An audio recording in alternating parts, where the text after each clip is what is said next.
Hello everybody, Skyrain here, back again with the last part, the 4 of 4 in the series of the new gear testing that was requested, and first time of me trying it out in 4 matches for the first time back to back in a row.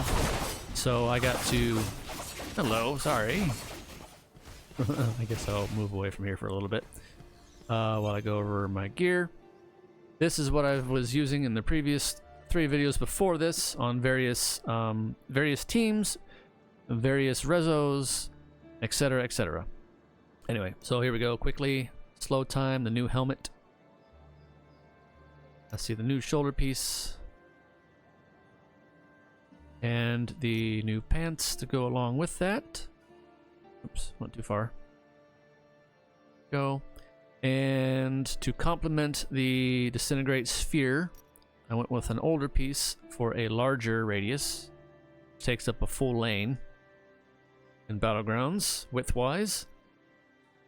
And to complement my slow time helmet, I have this one on for the decrease in cooldown, because I want that uptime as much as I can. Again, I worked with what I had in my gear. As far as skill cooldowns, etc., I didn't like min-max any of that stuff. I just work with what I have on. So this helped me out and to try to, you know, make that better, of course. And I'll go over the skills really quick. This is just for mitigation, any way I can get, because I am squish. And teleport again to get in, get out. And this is the throw down. Put that, you have to do slow time first in order to make the ticks of this ability go off faster and more effective. It does way more damage because the dots go off way faster. And that's what you have to do. So you have to do one, then the other. So with this gear setup, unfortunately, you've already used up 2 of your slots. So this is basically a pure set and forget support build for the rest of everybody on your team. And pretty much hope for the best. The only thing I have to do anything with, aside from the disintegration AoE going off, is my primary. Okay, so that's that for that. Let's go ahead and get into the last in the series of this. I forgot to have it ready here. Alrighty. There we go. This group we're on attack. I will be going over, as per usual, everybody's resonance. 1170 on that guy. 3722. 2170, me 1800, 3080, 1629, and 2858, and 2310. So I think I double checked. Then I get a quick rundown of who's on the other opposing team, and then I recognize some of the names, and I'm like, I think they have more reso than we do, not by much, but by a little bit. And the team composition, I think, was also more in their favor, but still, nonetheless, we try to do what we can. There's the size of the sphere. Knocked out the center piece pretty quick. Did a good job on the far side. And that's kind of a feeling out process here. I thought the Guardian was still going to be walking down the lane if I threw that down. And I got to wait for my cooldowns too, because I didn't hit anything with the disintegrate that time. The cooldown is longer. There I go, putting it down on a barb that's got cheat death on and his undying. Run away. No, they're still alive. And I tried to clean up the back line now that we got the last Guardian down, so that we're not being chased into our spawn. This time we ended up, I did get mobilized there by something. So what it was, Caltrops, whatever else they had going on. There they got their gladiator popped. They got so many escapes, and then, yeah, look at that. And I'm like, you know what? Not worth it. They'll have to chase the rest of us. We're not chasing them anymore. Chased that long enough. We need to make some headway. And here we go. There's their giant bubble. Look at the continual damage that does while you're inside it. Again, it's one of those things that catches people off guard a lot. That monk bubble is extremely annoying and problematic. The same with all AoEs from enemy satyrs with their assortment of bubbles and immunities and shieldings, etc., that they can just stack, and then by the time they get done stacking all that, their bubbles ready off cooldown again, rinse repeat. And when you get I say mismatched, I suppose would be a better word to use, against, like, say, a enemy team of multiple satyrs, doing that and coordinating their bubbles and such, it's a real pain. But that is the other thing about matchmaking in this game that doesn't really get taken into consideration a lot of times. Here I'm trying not to add to the kill count,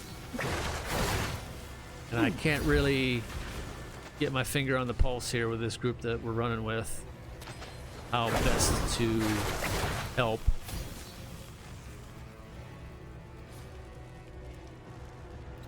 Okay, that side's not really working that well. Let's try... Oh no, I did go over here.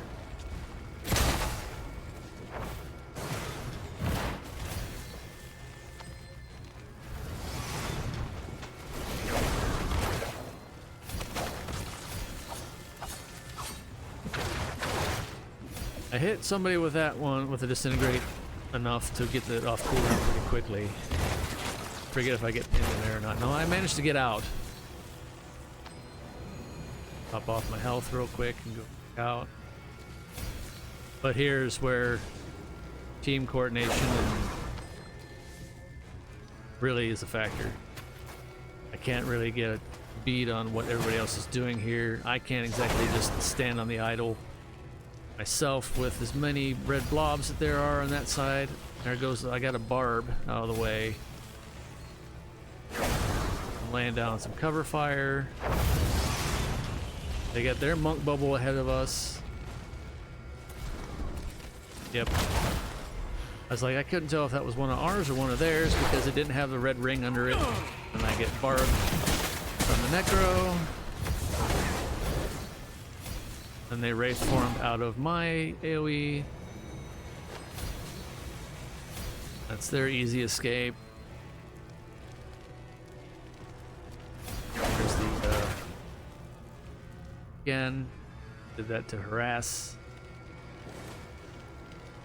But yeah, the other lane was starting to make a push. I probably should have went over there instead, but I'm just trying to keep everybody.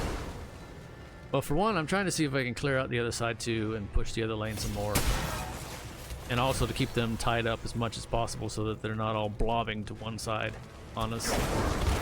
There's the barbs. Didn't really hit me with too many of those at all.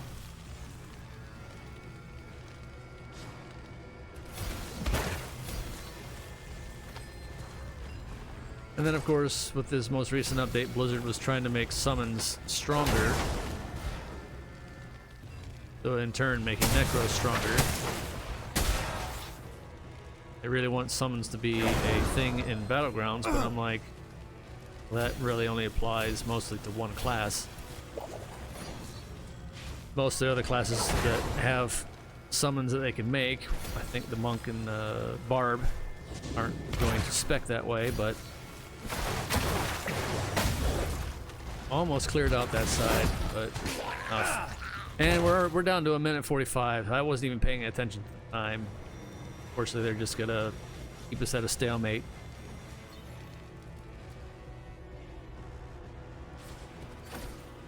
But this is also, like I said, an example of team coordination is key, and trying to get. I finally got that one out of the way, but still not enough because there's that one.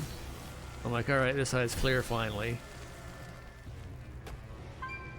Not gonna make it by myself.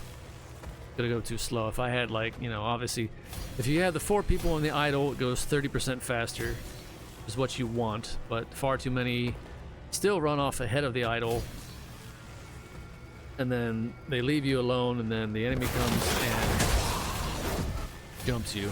Now I'm trying to actually stay in the circle this time to hit them with everything, but there's 4 of them on, or 3 of them.